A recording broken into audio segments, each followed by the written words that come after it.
여보, 우리 엄마 주는 용돈 있잖아. 좀 더 드리면 안 될까? 지금은 너무 적은 것 같아. 저번에 집에 있을 때 보니까 엄마 옷이랑 가방이 너무 낡았더라고. 그걸 보니까 내 가슴이 너무 아픈 거 있지. 그래서 엄마 옷 한 벌이라도 제대로 사 입으시라고 용돈 좀 더 드리고 싶은데 어때? 당신이 드리면 더 좋아하실 것 같은데. 장모님이 오히려 부담스러워 하실 것 같아. 내가 생각하기엔 지금도 충분히 많은데 한 달에 50만 원이면 적은 건 아니잖아. 우리가 돈을 많이 버는 것도 아니고 장모님은 빌라 월세도 받으시고 연금도 받으시는데 부족한 건 우리 어머니가 부족하지. 아니, 어머니도 연금 받으시고 가끔 소일거리도 하시잖아. 우리 엄마는 몸이 불편해서 아무 일도 못 하신단 말이야. 어머님 용돈 좀만 줄이고 우리 엄마한테 조금만 더 쓰자. 100만 원은 드려야 되지 않겠어? 아니 당신 그게 대체 무슨 소리야. 용돈은 우리가 자식된 도리로 드리는 거지. 그리고 당신 요즘에 우리 어머니한테 너무 소홀하던데 거기다 용돈까지 줄이라고? 진짜 서운하다. 서운해. 지금까지 당신 말 믿으면서 그냥 넘어갔는데 이번 일은 절대 안 돼. 아들은 며느리에게 크게 실망했다고 했어요. 그렇게 둘은 말다툼을 심하게 했고, 지금도 분위기는 냉전이라고 했습니다.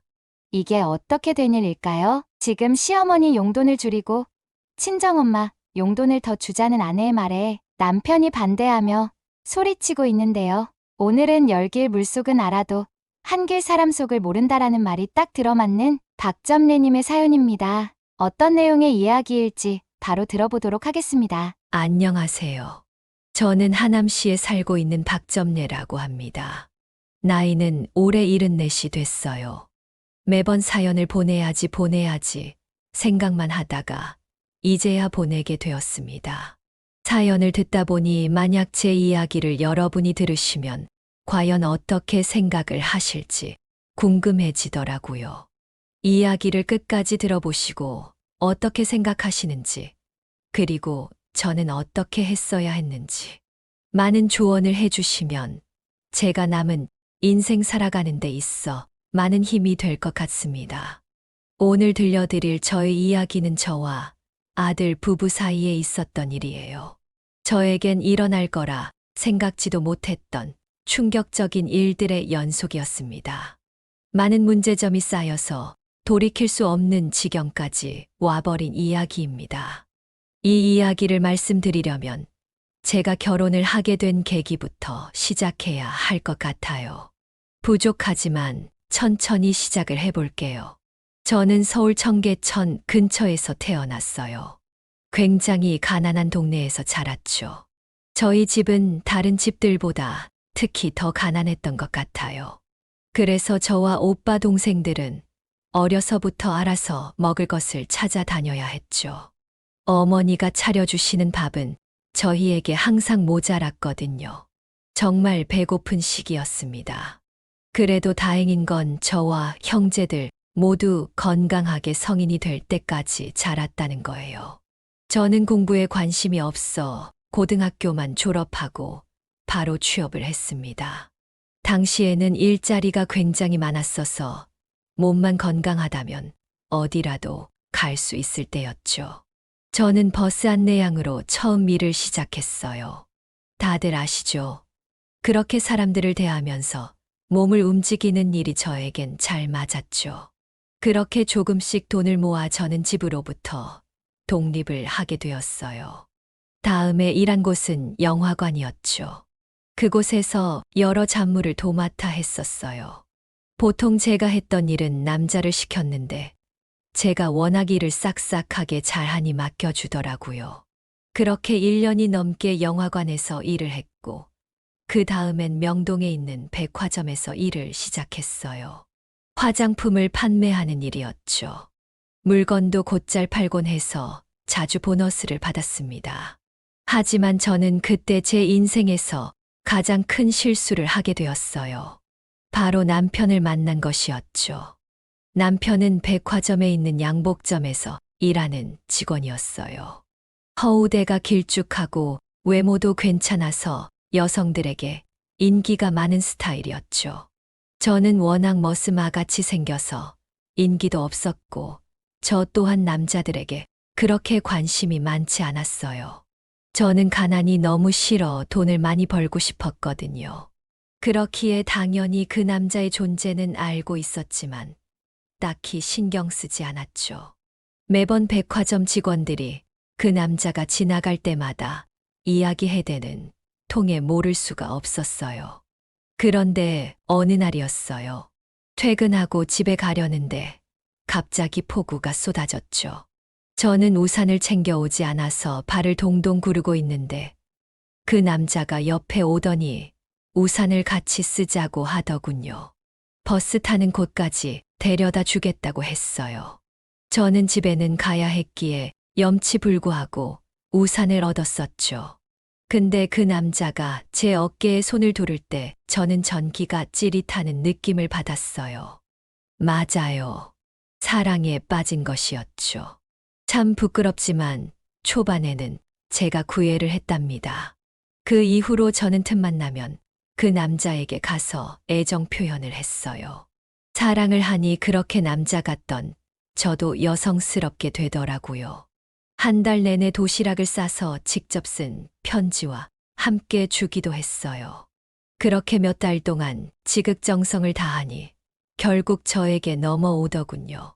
그렇게 저희는 만나게 되었고 초반까지도 행복했답니다. 하지만 그 행복은 오래 가지 않았죠.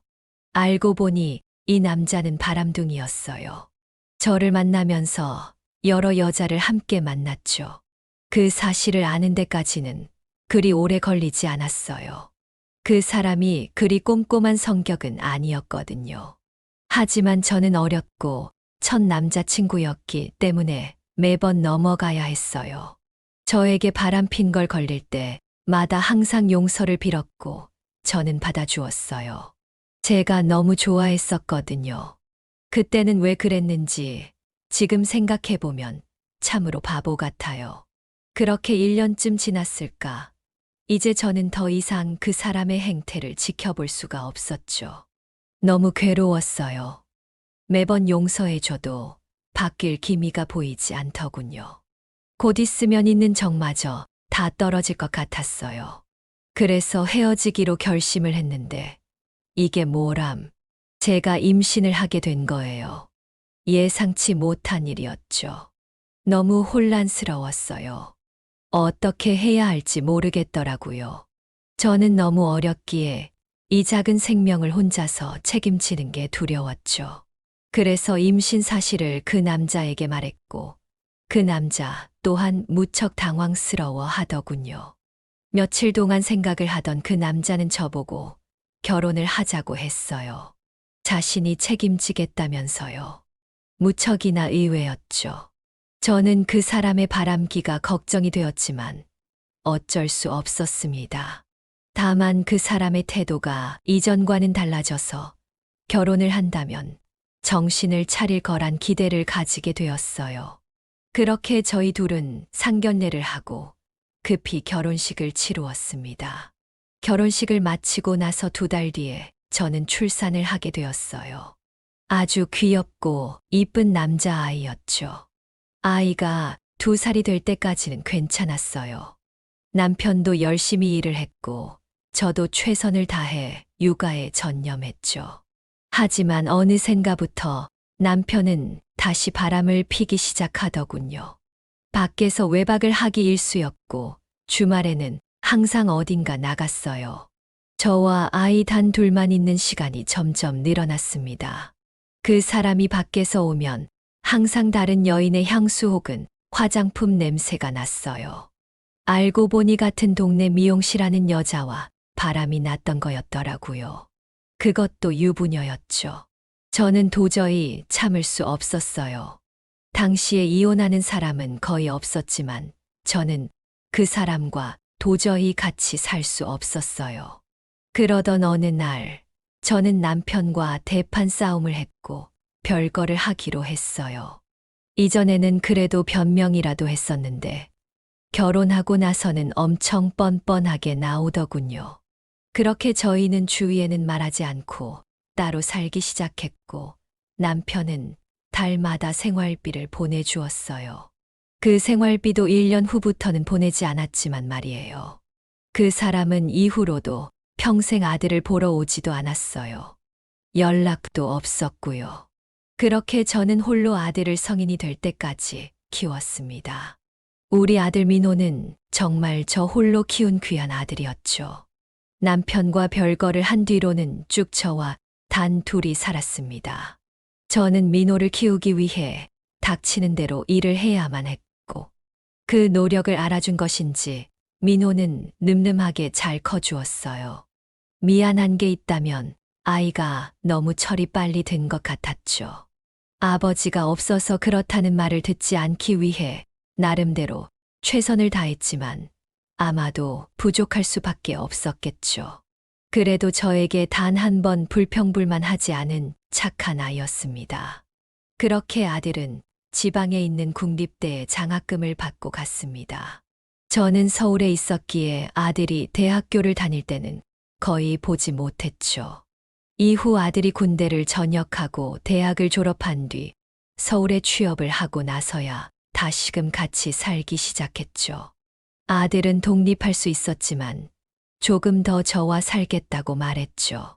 그렇게 취업을 하고 몇 년이 지났을까 아들은 저에게 어느 여자도 소개시켜 주지 않았습니다. 결혼할 생각이 딱히 없는 것처럼 보였어요. 저는 양심의 가책을 느끼기 시작했어요. 저 때문에 결혼을 못하는 것 아닌가 싶었죠. 아버지 없이 키운 것도 미안했고 아들은 저를 모시고 살려고 하는 듯 보였어요. 그래서 저는 아들에게 말했습니다. 민호야, 너도 얼른 좋은 아가씨 만나서 장가를 가야지. 혹시 결혼할 마음은 있니? 그럼요, 어머니. 저도 좋은 사람 있으면 결혼하고 싶죠. 다만 지금은 어머니랑 같이 사는 게 좋아요. 나는 마음이 무겁구나. 괜히 나 때문에 너가 결혼을 고민하는 것 같아서. 아니에요, 어머니. 무슨 말씀이세요? 정말로 제가 좋아서 그러는 거니까 그런 생각하지 마세요. 정말로 저는 때 되면 어머니한테 며느리도 소개시켜드리고 결혼도 할 거예요. 정말이니? 그럼 다행이구나. 한시름 놓을 수 있겠어. 이제야 처음 말하지만 아버지 없이 자라게 해서 미안하구나. 아니에요. 어머니가 아버지 목까지 전부해 주신 거려. 저는 정말 부족함 없이 자랐어요. 그러니 그런 생각하지 않으셨으면 좋겠어요. 아들은 정말 흰 눈처럼 순수했고 정직했어요. 거기다 성실하고 바른 아이였죠. 하지만 여성들이 보기에 아들을 매력적으로 보기보다는 변변치 않은 노총각으로만 볼 수도 있을 것 같았습니다. 이후 아들은 선을 보곤 했지만 항상 여성들에게 퇴짜를 맞고 오더군요. 그런 일들이 반복되다 보니 점점 아들은 선을 보지 않았고 결혼에 대한 의지도 사라지는 것처럼 보였습니다. 저에게 딱히 말을 하지는 않았지만 결혼에 대해 부정적인 것 같았고 제가 결혼 이야기를 꺼내려고 하면 항상 자리를 피했죠. 하지만 저는 포기하지 않았습니다. 제가 아무리 홀로 민호를 키웠어도 남들과 다르지 않게 마무리까지 지어주고 싶었어요. 저와 같은 삶을 살게 할 수는 없었죠. 아들을 똑 닮은 손주를 보고 싶은 욕심도 있었어요. 하지만 더 아들에게 부담을 줄 순 없었죠. 그러던 어느 날이었어요. 저는 여전히 일을 하고 있었고 그 돈을 꼬박꼬박 은행에 저금을 했죠. 저는 당시의 돈을 주급으로 그리고 현금으로 받는 일을 하고 있었기에 매주 은행에 가서 돈을 입금해야 했습니다. 가끔씩 아들이 함께 가주기도 했어요. 그러다 보니 은행에서 자주 마주치는 다른 손님들이나 일하는 직원들과 자연스레 친분이 생기기 시작했어요. 어느 때와 마찬가지로 아들과 은행에 같이 갔습니다. 근데 제가 입금을 하고 다른 적금 들 것이 없나? 상담을 받는 중에 옆을 보니 아들이 비슷한 또래의 아가씨와 이야기를 나누고 있는 것을 보았습니다. 그 아가씨는 은행 직원이었고 자주 어머니를 모시고 은행에 오는 제 아들이 궁금해서 말을 걸었다고 했습니다.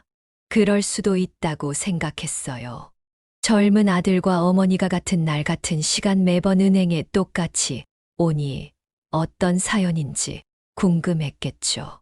그 이후로 아들과 저는 은행에 갈 때마다 그 아가씨와 이야기를 했어요.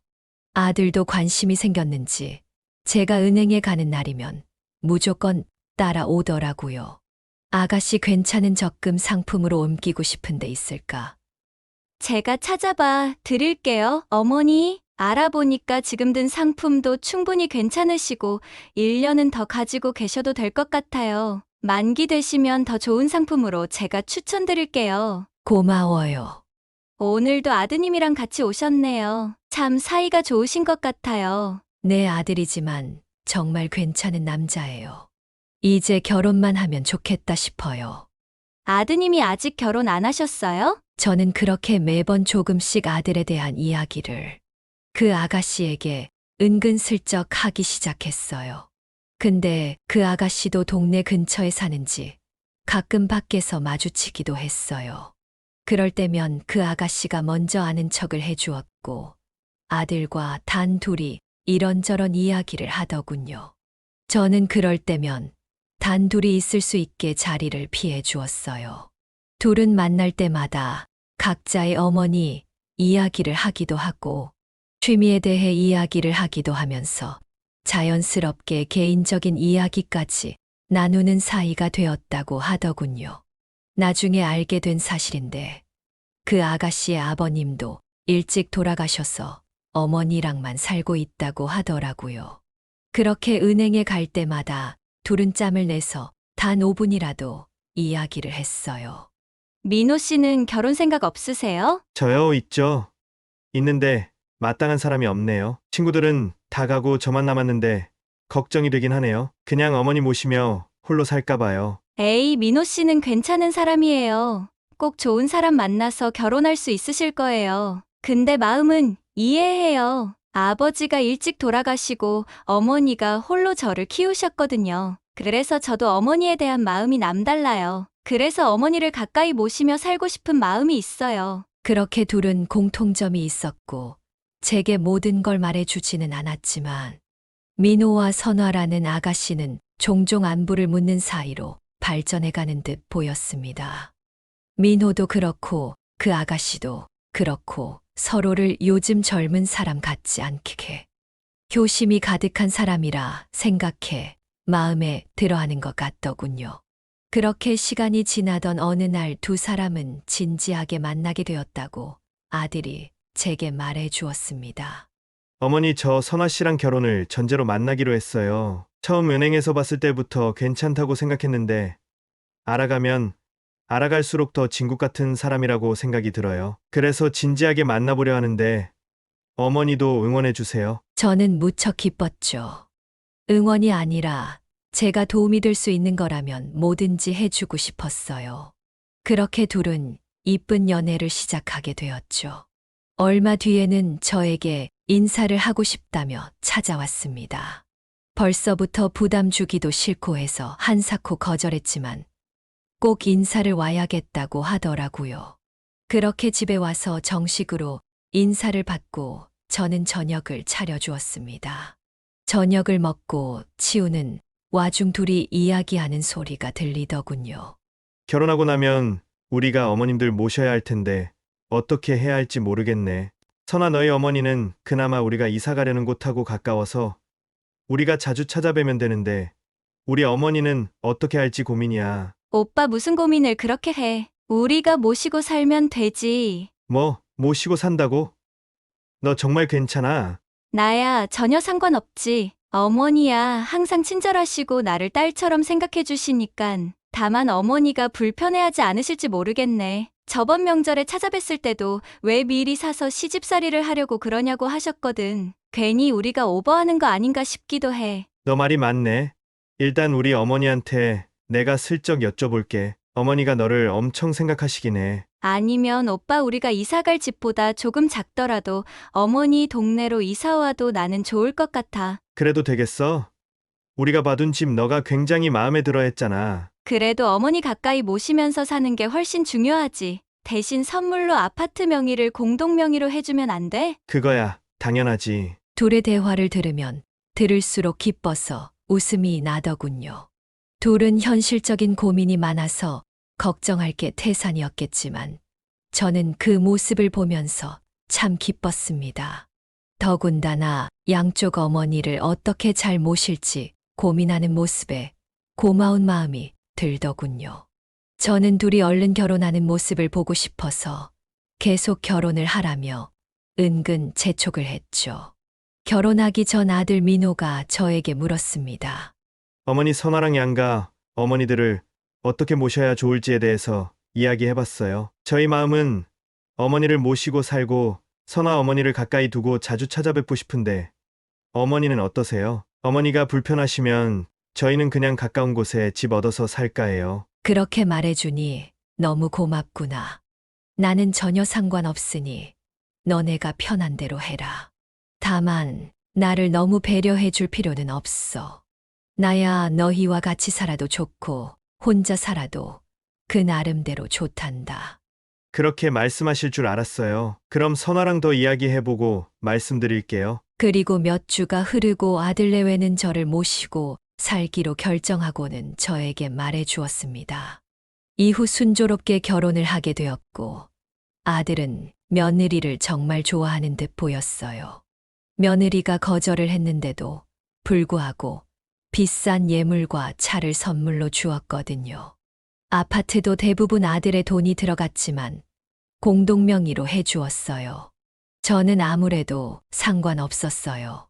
둘은 실패한 저의 결혼과 다를 거라 생각했거든요.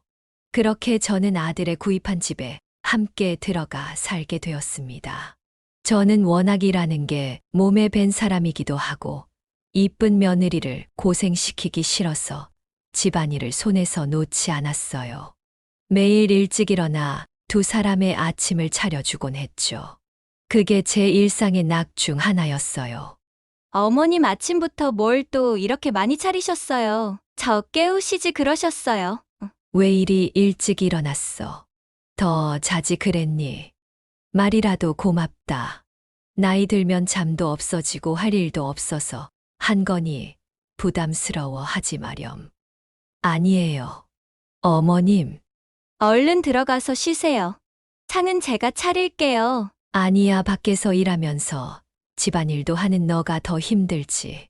나는 쉬엄쉬엄 하고 있으니 걱정 마라. 물건도 안 쓰면 망가지듯이 사람도 마찬가지야. 이렇게라도 움직여야지. 얼른 들어가 쉬어라. 아들과 며느리는 저를 배려한다고 매번 일하는 저를 만류했지만 저는 일하는 게 편했습니다. 명색이 제가 얹혀 사는 건데 일이라도 해야 염치가 있는 거라고 생각했어요. 그리고 말씀드렸다시피 뭐라도 하면서 몸을 움직여야 좀 사는 것처럼 느껴졌어요. 그런데 역시 사람은 적응이 빠르더라고요. 어느새 제가 집안일을 하는 게 당연시 되었습니다. 더 이상 아들과 며느리도 저에게 그만하라고 말하지 않더라고요. 오히려 제가 하는 집안일에 시비를 걸기 시작했어요. 어머님 음식물 쓰레기는 바로바로 버려주시면 안 돼요? 냄새가 너무 많이 나서요. 어머님 욕실 청소는 하신 거예요? 물때가 너무 많이 꼈어요. 어머니 힘드시면 제가 할 테니까 말씀해 주세요. 어머님, 제가 해달라고 부탁드린 옷빨래 왜 안 하셨어요? 저 오늘 입고 출근하려고 했단 말이에요. 등등 며느리는 저를 점점 식모처럼 대하기 시작했죠. 지금 생각해보면 며느리가 했던 말들엔 다 가시가 있었어요. 은근히 저를 상처 주려고 했던 말이었죠. 하지만 그때는 그런 생각을 하지 못했어요. 다 제가 부족한 것이라 생각해서 더 열심히 집안일을 했죠. 며느리도 일을 하다 보니 더 예민해져서 그런 거라 생각했습니다. 어쨌든 같이 사는 한 식구니 맞춰가야 했죠.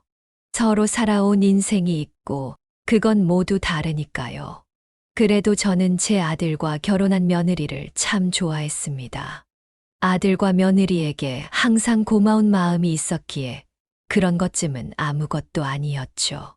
나이 든 시어머니를 모시고 산다는 게 아이들에게 그리 쉬운 결정은 아니었을 테니까요. 그렇게 시간이 더 지나고 저는 그만 아이들 곁을 떠나야겠다는 생각이 들었습니다. 그게 아이들을 위한 일이라고 생각해서였죠.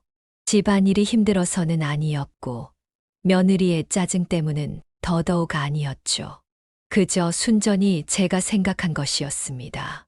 그래서 아이들을 불러 이야기했습니다. 애들아, 너희가 늦게 결혼은 했어도 그래도 신혼이잖니. 매우 중요한 시간인데 나 신경 쓰느라 신혼을 즐기지도 못하는 건 내가 싫다. 그래서 말인데 나는 따로 나가서 살까 해. 어머니, 그게 무슨 말씀이세요? 저희랑 사는 게 불편하세요? 아니다. 나는 정말 너희와 같이 사는 게 좋았어. 하지만 내가 살던 곳이 그립기도 하고 그곳에서 오래 살아서 내가 아는 사람들이 다 거기 있잖니. 그래도 어머니 아프시면 병원도 저희가 모시고 가야 하고, 여기서도 친구분들 몇 분 계시잖아요. 그렇게 말해주니 고맙구나. 그래도 보내주면 안 되겠니? 거기서도 자주 연락하고 시간 될 때마다 너희 보러 올 거란다. 그게 어머님 뜻이라면 저희는 따를게요. 다만 더 생각을 해주세요. 저희는 어머니랑 같이 사는 게 전혀 불편하지 않아요. 혹시 저희가 부족한 게 있었다면 말씀해주세요. 저는 그렇게 저를 붙잡아주는 아이들에게 고마움을 느꼈습니다. 아들은 계속해서 자기들이 불편하게 한 것이 있는지 물었고, 저는 전혀 아니라고 말했죠. 며느리는 아들을 내보내고 나서 저에게 할 말이 있는지 따로 저에게 와서 말했죠. 어머님 생각해보니 어머니가 저희랑 지내면서 불편하셨을 수도 있겠다는 생각이 들어요. 제가 일을 하다 보니 어머니 일도 많이 못 도와드리고 저희 신경 쓰시느라 매번 거실에도 잘 안 나오셨잖아요. 죄송해요. 저희가 최대한 어머니를 편하게 해드렸어야 했는데. 아니다. 나는 정말 괜찮다. 너희는 최선을 다해 주었어. 너가 민호를 잘 설득해 줄 수 있겠니? 이대로면 절대 나를 보내지 않을 것 같아서 그런다. 네, 어머니, 제가 남편은 잘 설득할 테니 걱정 마세요. 좀 멀어지더라도 저희가 자주 찾아뵙고 연락드리면 되죠 뭐. 그래, 고맙구나. 그렇게 저와 며느리의 설득으로 아들은 마지못해 제가 다시 원래 살던 곳으로 가는 걸 받아들였어요. 저는 한 달 정도 짐을 잘 정리하고 원래 살던 곳 근처로 이사를 하게 되었어요. 며칠 동안은 아들이 매일 전화해서 저의 안부를 묻더군요. 그리고는 저에게 사는 게 불편하면 언제든 다시 돌아오라고 말했어요. 저는 최대한 밝은 목소리로 아들에게 괜찮다고 말해 주었습니다. 집에 혼자 있으니 왠지 모르게 마음이 편하더군요. 아들과 며느리가 드디어 진정한 신혼기간을 지낼 수 있을 것 같아서 기분이 좋았습니다.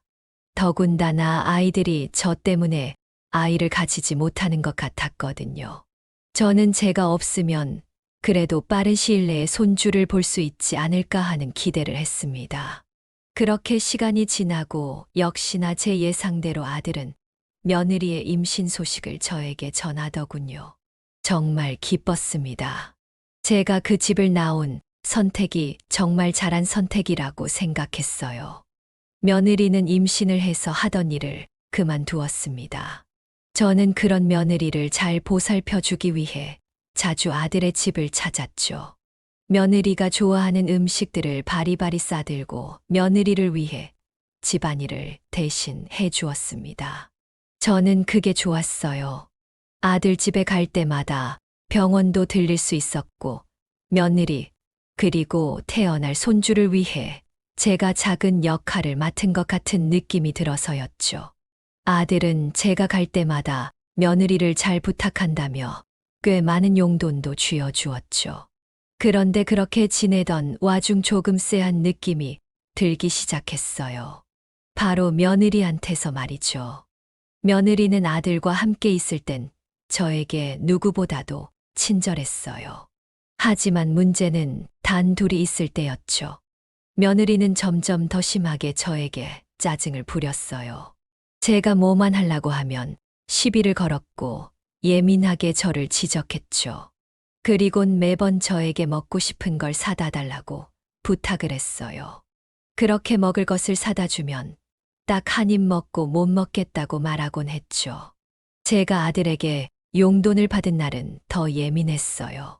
제가 받은 용돈을 어떻게든 다 쓰고 가게 만들려고 했습니다.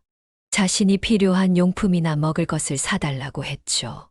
저는 며느리가 임신을 해서 예민한 거라 생각했지만 점점 더 도를 지나치더라고요.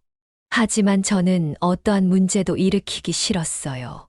아들과 며느리의 사이에 금이 가게 만들기 싫었거든요. 저는 며느리와 단둘이 있는 시간이 점점 불편해졌고 그곳에 가는 횟수와 시간을 조금씩 줄이기 시작했어요. 아들도 제가 점점 안 오는 걸 느꼈는지 조금은 서운해하더라고요. 저는 아들과 며느리의 결혼 생활이 정말 행복해 보여 차마 말을 하지 못했습니다. 아들에겐 숨기는 게 맞다고 생각했죠. 어머니 오늘은 왜 이렇게 일찍 가세요? 좀 더 있다가 가시지. 내가 급한 일을 깜빡하고 왔지 뭐니. 다음에 올 때는 좀 더 있다 가마. 반찬 떨어지면 다시 연락하렴.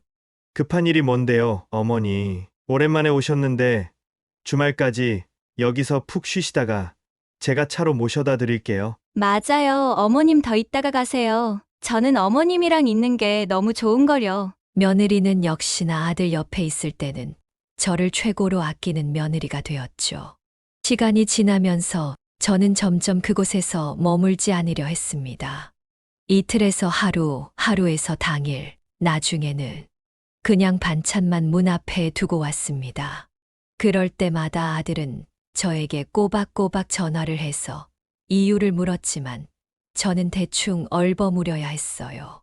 그러던 어느 날 제가 반찬통을 집 앞에 두고 가려는데 문을 열고 나오는 아들과 마주쳐 버렸습니다. 어머니 또 반찬통만 놓고 가시려고 했어요? 왜 그러시는 거예요? 얼른 들어오세요. 어머님 오셨네요. 왜 저희 집에 들리지도 않고 가시려고 하세요? 저희 서운해요. 맞아요. 어머니 무슨 문제라도 있어요? 아니다. 애들아, 내가 바쁜 일이 있어서 반찬만 두고 가려고 했는데 너희를 귀찮게 했구나. 바쁜 일이 도대체 뭔데요, 어머니? 오늘은 꼭 이야기 들어야겠어요. 그런 게 있다니깐. 나는 이제 병원에 가야 하니 먼저 가보마. 얼른 들어가서 쉬거라. 어머니 잠깐이라도 있다 가세요. 아니면 제가 병원에 데려다 드릴게요. 어휴, 그럴 필요 없다.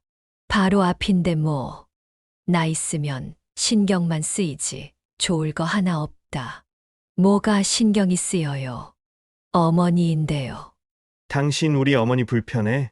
무슨 소리야, 여보. 나도 어머님 계시는 게 훨씬 좋지. 어머님 얼른 들어오세요.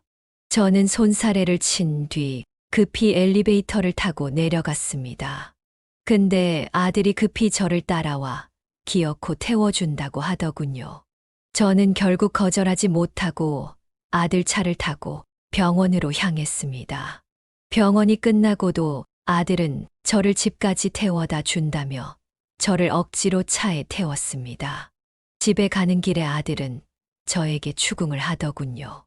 어머니 혹시 선아랑 무슨 일 있으셨어요?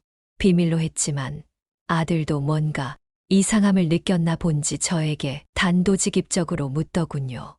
무슨 일이라니. 단지 내가 나이가 드니까 얼른 집 가서 쉬고 싶어서 그렇지. 저희 집에서 쉬셔도 되잖아요. 끝까지 말 안 하신다 이거죠? 알겠어요. 이번엔 그냥 넘어갈게요. 대신 다음에 무슨 일 생기면 꼭 저한테 말씀해 주세요. 그리고 매번 반찬통만 놓고 가시지 말고 제가 모셔다 드리기라도 할 테니 꼭 연락하세요. 알겠다. 저는 거짓말을 하는 것에 양심의 가책을 느꼈지만 그래도 그게 아들을 위한 일이라고 생각했어요. 아들은 며칠 뒤 저와 통화를 하다 며느리와 싸웠다고 이야기해 주더군요. 저는 왜 싸웠는지 물었습니다. 아들은 며느리에게 저에게 물었던 것처럼 둘 사이에 무슨 일이 있었는지 물었다고 하더군요. 당신 혹시 어머니랑 무슨 일 있었어? 갑자기 그게 무슨 소리야? 어머님이 내 이야기 하셨어? 아니라면 왜 어머니가 집에 안 계시려고 하는 거야? 그렇다고 나랑 있는 걸 불편해 하시는 건 아닌 것 같아서. 여보, 내가 지금까지 어머니한테 어떻게 했는지 잊었어? 나 같은 며느리가 어딨다고. 알아 하는데 그냥 물어보는 거야. 왜 이렇게 예민하게 반응해? 나는 그냥 우리 어머니가 그럴 사람이 아닌데 반찬통만 주구장창 놓고 가시니까 왜 저러시는지 궁금해서 그런 거야. 어머니가 저러실 때는 분명 이유가 있는 거라고. 몰라, 여튼 나랑은 관련 없어. 근데 진짜 기분 나빠. 나를 의심하는 것 같아서. 당신 말대로라면 뭐 내가 어머니한테 집에 오지 못하도록 눈치라도 줬다는 얘기잖아. 내가 그런 사람으로 보여? 아니야, 내가 잘못했어. 그냥 당신이 뭐라도 알고 있는 게 있나 물어본 거야. 아들은 저에게 사정을 얘기했고 저는 왜 그랬냐며 아들을 꾸짖었습니다. 더 이상 며느리에게 그러지 말라는 말도 덧붙였고요. 저는 눈치가 보여 다음부터는 반찬통을 내려놓고는 꼭 인사를 하고 집으로 돌아왔습니다. 정말 차 한 잔만 마시고 돌아왔죠. 올 때는 아들이 항상 태워줬는데 그때 저희 둘은 못 나눴던 여러 이야기를 할 수 있었어요. 저는 그걸로도 만족했고 더 이상 아들과 며느리 사이에 어느 불화도 없을 거라고 생각했죠. 그러던 어느 날 아들이 집에 오지 말라고 전화가 왔습니다. 일이 생겨서 집에 당분간 없을 거라고 하더군요. 저는 그날만 그럴 거라 생각했는데 집에 오지 말라고 한 것이 한 달이 지났습니다. 저는 무슨 일이 있는 게 아닌가 걱정이 되었죠. 한 달이 좀 지나서야 아들 집에 갈 수 있었어요. 그 사이에 제 생일도 지나버렸죠. 아들은 저를 집에다 태워다 주며 어떤 일이 있었는지 말해 주었습니다. 며느리가 한 달 전 장모님을 뵙고 오자고 했다고 하더군요. 아들도 당연히 자주 찾아가야 한다고 생각해서 2주에 한 번 장모님 집을 찾아뵌다고 했죠. 어서들 오거라. 엄마 나왔어. 근데 왜 이렇게 몸이 야위었어? 안 그래, 여보? 그런가? 내가 보기엔 그대로신데 장모님 요즘 어디 편찮으신 데 있으세요? 내 나이 되면 안 아픈 곳이 없지. 혹시 저번에 지어준 한약 좀 더 지어줄 수 있을까? 그게 내 몸에 잘 맞는 것 같아서. 무조건 해줘야지, 엄마. 이번엔 더 넉넉하게 해서 보낼게. 여보, 부탁해. 알겠어. 어머니 약 잘 드시고 운동도 꼭 해주세요. 그래야 몸에 좋아요. 알겠네. 그렇게 시간이 지나고 집에 갈 때쯤이 되었다고 했습니다. 장모님 이제 저희 가볼게요. 저희 어머니가 곧 오실 시간이어서요. 그래, 조심히들 가거라. 여보, 근데 오늘만 우리 엄마랑 더 있다 가면 안 돼? 어머니는 매주 오시니까 이번 주만 집에서 쉬시라고 해. 아니면 당신만 다녀오든지. 아니야, 그래. 당신 말대로 하자. 어머니한테는 내가 잘 말씀드릴게. 그렇게 그 주만 그렇게 할 줄 알았는데 그 다음 주에도 그 다음 주에도 항상 다른 이유가 생겼다고 했습니다. 여보, 나 오늘 몸이 안 좋아서 혼자 쉬고 싶은데 어머니 다음 주에 만나면 안 돼? 오시면 또 내 간병해 주실 텐데 어머니가 불편하실 것 같아. 알겠어. 다음 주에 어머니 생신인 거 알지? 다음 주엔 꼭 가자. 그렇게 다음 주가 되었고 그날은 제 생일이었죠. 여보, 나 몸이 너무 무거워서 움직이질 못하겠어. 뱃속에 아가가 계속 꿈틀거리네. 어머니한테 죄송하지만 혹시 다음번에 만나면 안 될까? 그게 무슨 소리야. 오늘이 어머니 생신인데 어머니가 얼마나 기다리시겠어. 내가 부축 도와줄게. 도저히 못 가겠으면 나라도 다녀올게. 여보, 이런 나를 두고 가겠다고? 어떻게 그럴 수 있어. 당신 없을 때 무슨 일이라도 생기면 나 혼자 어쩌라고. 지금 몇 주째야. 혹시 어머니 보기 싫어서 그러는 거야? 무슨 소리를 그렇게 해. 내가 어머니가 싫었으면 이렇게 어머니 생신 선물까지 준비했겠어? 아들은 의심은 했지만 억울해하는 며느리의 말을 믿을 수밖에 없다고 말했죠. 그러면서 저에게 생일날 오지 못한 것에 대해 미안하다고 했습니다. 저는 너무 신경 쓰지 말고 며느리만 신경 쓰라고 말해 주었죠. 하지만 아들은 이것뿐만이 아니라고 했습니다. 바로 어제도 둘이 한바탕 싸웠다고 하더군요. 여보, 우리 엄마 주는 용돈 있잖아. 좀 더 드리면 안 될까? 지금은 너무 적은 것 같아. 저번에 집에 있을 때 보니까 엄마 옷이랑 가방이 너무 낡았더라고. 그걸 보니까 내 가슴이 너무 아픈 거 있지. 그래서 엄마 옷 한 벌이라도 제대로 사 입으시라고 용돈 좀 더 드리고 싶은데 어때? 당신이 드리면 더 좋아하실 것 같은데. 장모님이 오히려 부담스러워 하실 것 같아. 내가 생각하기엔 지금도 충분히 많은데 한 달에 50만 원이면 적은 건 아니잖아. 우리가 돈을 많이 버는 것도 아니고 장모님은 빌라 월세도 받으시고 연금도 받으시는데 부족한 건 우리 어머니가 부족하지. 아니, 어머니도 연금 받으시고 가끔 소일거리도 하시잖아. 우리 엄마는 몸이 불편해서 아무 일도 못 하신단 말이야. 어머님 용돈 좀만 줄이고 우리 엄마한테 조금만 더 쓰자. 100만 원은 드려야 되지 않겠어? 아니 당신 그게 대체 무슨 소리야. 용돈은 우리가 자식된 도리로 드리는 거지. 그리고 당신 요즘에 우리 어머니한테 너무 소홀하던데 거기다 용돈까지 줄이라고? 진짜 서운하다. 서운해. 지금까지 당신 말 믿으면서 그냥 넘어갔는데 이번 일은 절대 안 돼. 아들은 며느리에게 크게 실망했다고 했어요. 그렇게 둘은 말다툼을 심하게 했고, 지금도 분위기는 냉전이라고 했습니다. 그 후로 둘이 화해를 했지만, 이전보다 분위기는 냉랭해졌더라고요. 그렇게 몇 주가 지나고 아들은 장모님이 암 진단을 받으셨는데, 수술을 받으셔야 한다고 저에게 말하더군요. 전화기 밖으로 우는 며느리의 목소리가 들렸습니다. 저도 급히 준비해서 사돈에게 가니 며느리와 부둥켜 울고 있더군요. 유방암일기였습니다. 생존율이 99%라고 하더라고요. 조기 발견을 해서 다행이었습니다. 의사 선생님은 수술하면 그렇게 걱정하지 않아도 된다고 말했죠. 저는 사돈과 며느리를 잘 다독여주고는 집으로 돌아왔습니다. 아들내외한테도 당분간 사돈에게 신경을 쓰고 나는 신경 쓰지 말라고 말했죠. 하지만 아들과 며느리는 그 상황에서도 자주 다툰 듯 했습니다. 여보, 우리 엄마 간병인이 필요할 것 같아. 아니 어머니 수술도 다 잘 되시고 통원 치료를 받으시는데 무슨 간병인이야. 간병인이 한두 푼도 아니고. 당신 말을 무슨 그렇게 해? 우리 엄마 원래 편찮으신 거 몰라? 나 혼자 임신한 몸으로 엄마 모시려니까 너무 힘들어서 그래. 아니 나도 그렇게 하고 싶은데 우리 사정도 있잖아. 우리가 돈이 많은 것도 아니고 간병인 하루 부르는데 얼만 줄 알아? 당신 어머니였으면 당장 했을 거잖아. 맞지? 우리 엄마라서 그런 거잖아. 아들은 결국 간병인을 두고 생활하게 되었다고 했습니다. 보험 적용도 안 되고 중증 환자도 아니어서 자기 돈이 많이 나가긴 했지만 만약 안 했다면 며느리가 가만히 있지 않았을 거라 했습니다. 그 말을 듣고 생각해 보니 벌써 며느리가 저에게 연락을 따로 한 지도 1년이 지났더군요. 하지만 이게 끝이 아니었습니다. 매우 충격적인 일이 벌어졌죠. 사돈도 많이 회복되었고 둘의 사이도 괜찮아질 무렵이었습니다. 며느리는 출산을 2달 정도 앞둔 상태였죠.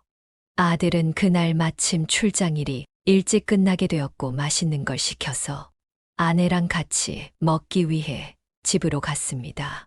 보통 자신이 돌아오면 문 앞으로 나와서 반겨주는데 그날따라 집이 조용했다고 했습니다. 며느리의 통화 소리가 들렸고 전화를 하느라 자신이 들어온 것을 모른 듯 했습니다. 아들은 장난기가 돌아서 몰래 놀래켜주기 위해 조심히 안방으로 향했습니다. 근데 들리는 며느리의 통화 내용이 심상치 않았죠. 아직은 몰라. 다행이지. 빨리 낳는 게 상책이야. 어떻게 알겠어. 우리 일은 그때 가서 다시 얘기하자. 아들은 아내가 뭔가 숨기고 있다는 것을 직감적으로 알았습니다. 그때 며느리는 아들이 집에 왔다는 것을 눈치채고 후다닥 전화를 끊었어요. 당신, 왜 이렇게 일찍 왔어? 출장 일찍 끝나서 바로 집 왔지. 근데 왜 이렇게 당황해? 아니, 집에 올 사람이 없는데 누가 안방문 잡고 있으니 안 놀라겠어? 근데 누구랑 통화한 거야? 후다닥 끄는 것 보니 내 욕하고 있었던 거 아냐? 아니야, 무슨 당신 욕을 해. 그냥 친한 친구야. 혹시 통화하는 거 엿들은 거 아니지? 무슨 소리 하는지 못 들었어. 그럼 됐어. 며느리는 눈을 잘 마주치지도 않은 채 당황한 채로 자리를 급히 떴습니다. 아들은 그런 며느리가 일심쩍어 그녀가 자는 사이 아내의 휴대폰을 챙겨 나왔습니다. 아내를 의심하는 것이 양심에 찔렸지만 분명 며느리는 뭔가를 숨기고 있었죠.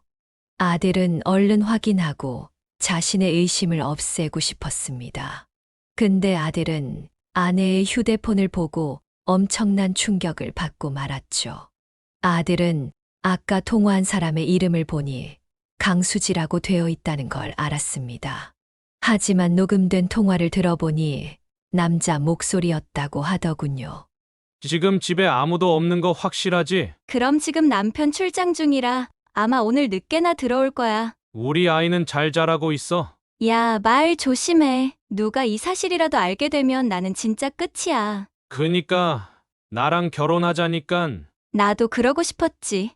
너가 건실하게 사는 사람이라면 얼마나 좋았겠니. 봐줄 거라곤 얼굴밖에 없으면서. 너나 나나 지금 사이가 딱 좋아. 즐길 거 딱 즐기면서 얼마나 좋니? 그래, 네 말이 맞다. 나야 뭐 잃을 거 없으니깐. 시어머니는 요즘 어때? 계속 귀찮게 해서 짜증난다며? 내가 눈치를 하도 주니까 인제서야 좀 알아먹은 것 같더라. 이제 반찬만 집 앞에 두고 집에 잠시 있다가 바로 가. 같이 살 때는 어떻게 참았냐? 그러게나 말이다. 남편한테 잘 보여야 하니깐 참은 거지. 시어머니 앞으로 생명보험도 큰 거 하나 되어 있거든. 자기 앞으로 된 집도 하나 있고 그것 때문에 한 거지. 내가 미쳤다고 시어머니 모시면서 살겠어. 좋겠다. 너는 완전 월척을 물었네. 나중에 잘 되면 너도 그 덕 볼 거야. 입 단속이나 잘해. 난 항상 너한테 충성이지. 요양원 알아보라는 건 어떻게 됐어? 내가 알아본 곳 몇 개 보낼게. 근데 시어머니가 가시겠어? 요즘 남편이 매번 시어머니 안 챙기냐고 계속 뭐라고 하는데 짜증나 죽겠어. 이젠 정말 한계 지점이야. 남편한테 잘 말해서 어떻게든 요양원에 보내야지. 그래. 어쨌든 아이 문제는 안 들켰다는 거잖아. 아직은 몰라. 다행이지. 빨리 낳는 게 상책이야. 어떻게 알겠어. 우리 일은 그때 가서 다시 얘기하자. 아들은 너무 충격적이라 당시에는 현실감이 없었다고 하더군요. 꿈이라고 생각할 정도였으니까요. 저 또한 그 이야기를 듣고 어떻게 해야 할지를 모르겠더라고요. 아들을 달래줘야 할지 화를 내야 할지 당장 달려가 며느리의 머리채를 잡아야 할지를요. 살면서 처음 당해보는 어처구니 없는 일이었으니까요. 저는 우선 분노에 차오른 아들을 진정시키려 했습니다. 하지만 통하지 않더군요. 아들은 똑같이 해줄 거라며 복수심에 차올랐죠. 항상 침착한 아들이 그렇게 화난 모습을 보는 건 처음이었습니다. 저는 어떻게 했어야 했을까요? 저는 결국 아들에게 하고 싶은 대로 하라고 했습니다.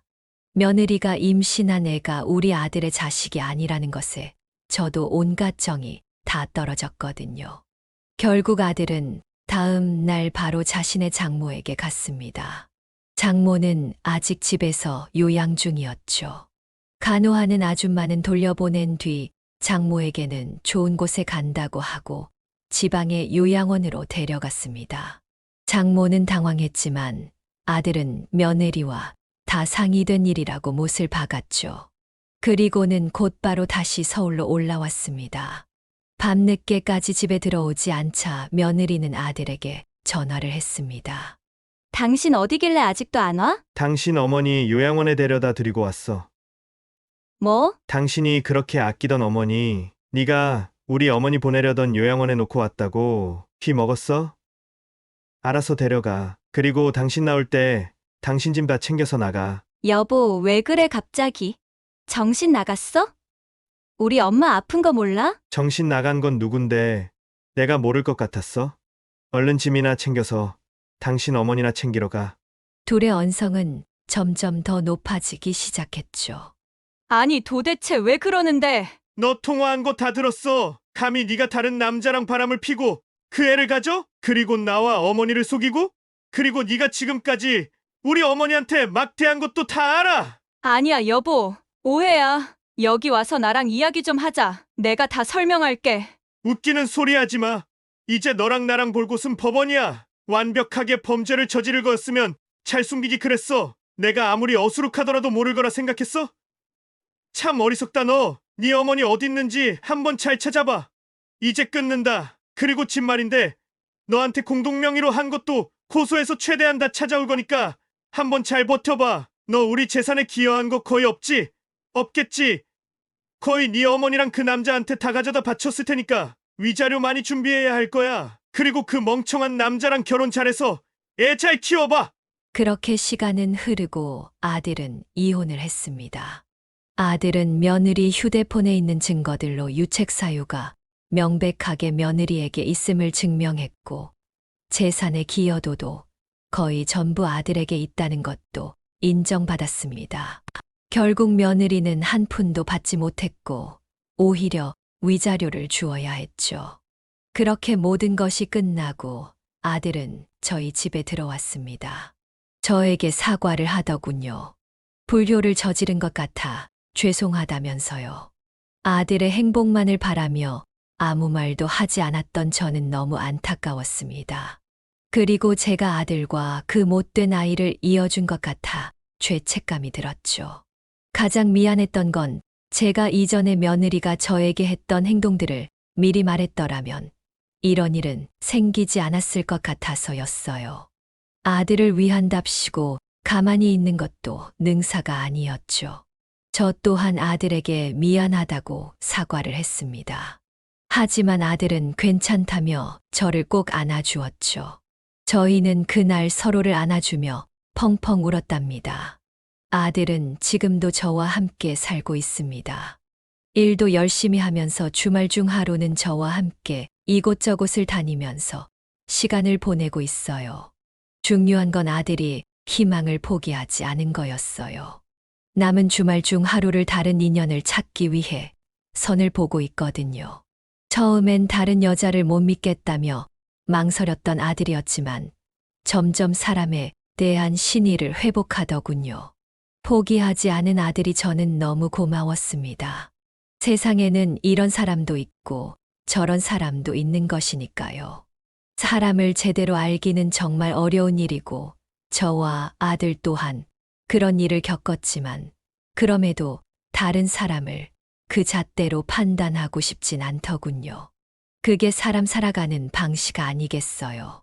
전 며느리에게 당한 일 때문에 상처를 회복하는데 시간은 걸리겠지만 언젠가는 회복될 거라 믿습니다. 그럼 제 이야기는 여기서 마무리하려고 합니다. 저는 이 일을 통해서 사람을 대할 때 뭔가 이상한 느낌이 있다면 확실하게 확인하고 소중한 사람을 위해 이야기해줘야 한다는 걸 배웠어요. 그리고 열길 물속은 알아도 한길 사람 속은 모른다는 말이 무슨 이야기인지 지나치게 잘 깨달아 버렸죠. 여러분은 사람을 보실 때 어떻게 판단하시나요? 만약 그 사람이 내가 생각하는 사람이 아니었다면 어떻게 대처하시나요? 여러분의 현명한 의견이 듣고 싶어지는 날이네요. 여러분은 저와 아들에게 있었던 일처럼 나쁜 일 당하지 않으시고 늘 평온하고 행복하게 지내셨으면 좋겠습니다. 지금까지 제 이야기를 들어주셔서 감사합니다. 네, 오늘 이야기는 어떠셨나요? 오늘 이야기를 듣고 어떻게 생각하시는지 어머님, 아버님의 생각을 댓글로 공유해주세요. 저는 또 다른 사연으로 찾아뵙겠습니다. 사연을 보내주신 어머님, 아버님들의 이야기를 듣고 공감해주시는 구독자분들이 벌써 3,000명을 넘어섰는데요. 좋아요, 구독, 알람 설정을 통해 따뜻한 정을 나눌 수 있게 앞으로도 함께 해주세요. 어머님, 아버님의 삶의 지혜와 경험을 나눌 수 있는 통로가 되겠습니다. 오늘도 인생을 바꾸는 관점을 통해 사연을 들어주셔서 감사합니다.